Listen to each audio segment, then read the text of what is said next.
went to several popular Valley businesses, bought their products, and then handed it over to Canalisis Laboratories. The lab is just one of 12 in Nevada with a license from the state to test medical and recreational marijuana products. It's all over the place right now. CBD, you can find it in food, skincare, and it's not just for humans. You can get 10 products off the shelves, and 5 of them will have exactly what it says. Some will have none of it, and some will have less or even more of the CBD levels. That's where industry insiders say the problems lie. With CBD products right now, there's no regulatory body, so a sticker that says lab tested, anyone can do that. Some businesses make it at home. Others buy third-party products trusting in what's on the label. This says lab tested. So we bought items from stores across Las Vegas. CBD gummies, oils, even CBD water. And handed it all over to the scientists at Canalisis Laboratories. When you start selling to the masses, I think the mass deserves that quality control.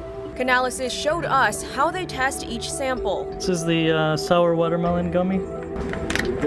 We test for Nevada, state of Nevada required elements. They're looking for high levels of heavy metals, pesticides, Salmonella, E. coli, aspergillus. and truth in labeling, meaning are you getting what you paid for? I think it might be asking a little much of the convenience store clerk to be an expert on that. That's why the labeling is so important. Canalisis president Skipper Kelp says false claims have already caused scares in the young industry. Our phones have been ringing off the hook with CBD companies and manufacturers that make products. They want to get their material and their products tested and validated. As for the ones we brought in, hey Skip, good to see you again. Hi, Tiana, how are you? We went back to the lab to get those results. These are the heavy metals that we tested for. All 6 products were contaminant-free. These products weren't dangerous. When it came to potency, only 2 of the 6 tested as labeled. This tincture here was another good one. 3 other products had less than half the amount of CBD claimed. These gummy bears here, they claim to have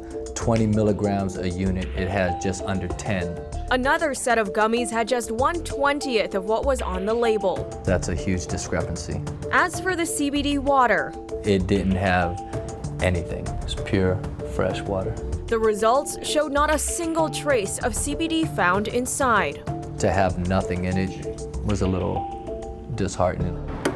Right now, there's no federal agency regulating the CBD industry, That could just be a sticker that says lab tested. so that's where labs like Canalisis come in. And it's the reason Kelp says a certificate of analysis, It sounds redundant, but it all comes back to knowing what's in your food, what's in your medicine. like this one, is so important. It's a rundown of what a lab found or didn't find in a product. When you have a CBD product that claims to have 20 milligrams of CBD, you're paying a premium for that. The more CBD it has in it, the more you pay. So when something has a fraction of what it says it has, you shouldn't pay that price that you think you're paying for. So what does this all mean for consumers? Kelp says this is a good snapshot of the industry and the role of independent labs. Lab tests and these machines behind us aren't cheap. They're expensive, and they're expensive to run, and to run lab testing costs money. But in a multi-billion-dollar market, It's a cost well worth it for the entire industry. Kelp says it's well worth the buyer's time to do research on the labels. And to take it a step further, you can research it and look up on that label online and review the lab. So that you don't have to choose between risk or relief. It's growing so fast and people are jumping on. It's the wild, wild west right now. There's a big grab to get right here, and everyone sees opportunity, and everything has to reel back a bit. We chose not to identify any of the products that we tested. The results are based on one sample of each. Many CBD companies post their own lab results. You can find those online. In our story, we wanted to focus on what the lab does and its message for buyers to beware. Tiana Bonner, Fox 5 News, local Las Vegas.